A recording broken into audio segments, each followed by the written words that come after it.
ഗുരു ശിഷ്യരോട് ചോദിച്ചു, എന്താണ് തണൽ? ശിഷ്യന്മാർ പല മറുപടികൾ പറഞ്ഞു. എന്നാൽ ഒരു ശിഷ്യൻ പറഞ്ഞു, ഒരു മരം കൊണ്ട വെയിലാണ് തണൽ. പ്രിയപ്പെട്ട സഹോദരങ്ങളെ, ഒരു മരം കൊണ്ട വെയിലാണ് ഞാനും നിങ്ങളും ഇന്ന് അനുഭവിക്കുന്ന തണൽ. അങ്ങനെയെങ്കിൽ ആരാണ് ഈ മരം? തീർച്ചയായിട്ടും നമ്മുടെ മാതാപിതാക്കളല്ലേ.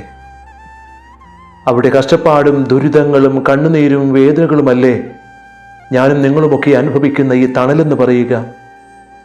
അവരിന്ന് വാടിപ്പോയി എങ്കിൽ, അവരിന്ന് തളർന്നുപോയി എങ്കിൽ, അവരുടെ സൗന്ദര്യം നഷ്ടപ്പെട്ടു പോയി എങ്കിൽ, അവർ രോഗികളായി മാറിയെങ്കിൽ, അവരേറ്റ വെയിലല്ലേ ഇന്ന് നമ്മൾ അനുഭവിക്കുന്ന തണൽ.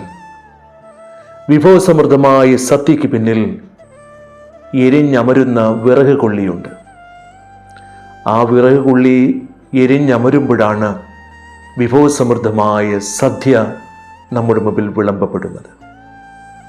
അൾത്താരയിൽ എരിയപ്പെടുന്ന കത്തി എരിഞ്ഞ് അമരുന്ന മെഴുകുതി പോലെ നമ്മുടെ മാതാപിതാക്കൾ നമുക്ക് വേണ്ടി ഉരുകി ഉരുകി തീരുന്നില്ലേ?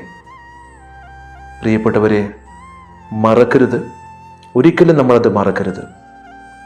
കുരിശിൻ്റെ വഴിയിൽ ഇപ്രകാരം മനോഹരമായ ഒരു ദൃശ്യമുണ്ട്.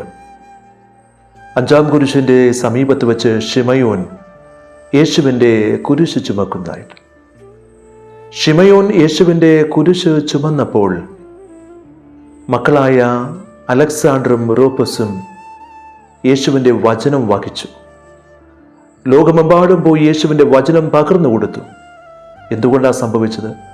അപ്പൻ കുരിശെടുത്തപ്പോൾ മക്കൾ വചനമെടുത്തു. മാതാപിതാക്കൾ കൊടുക്കുന്ന നല്ല ശീലങ്ങളാണ് മക്കളെ നല്ല മക്കളായിട്ട്, നല്ല ശീലങ്ങൾ, നല്ല നന്മകൾ കൊടുക്കുന്ന, നല്ല മൂല്യങ്ങളുള്ള മക്കളെ വാർത്തെടുക്കുന്നത്. ഇപ്രകാരം പറയുന്നില്ലേ, ഒരു അമ്മയ്ക്കും ഒരപ്പനും രക്ഷിക്കാൻ പറ്റാത്ത മക്കളെ ഒരു ഈശ്വരനും രക്ഷിക്കാൻ പറ്റില്ല. ഒരമ്മയ്ക്കും അപ്പനും രക്ഷിക്കാൻ പറ്റാത്ത മക്കളെ ഒരു ഈശ്വരനും രക്ഷിക്കാൻ പറ്റില്ല.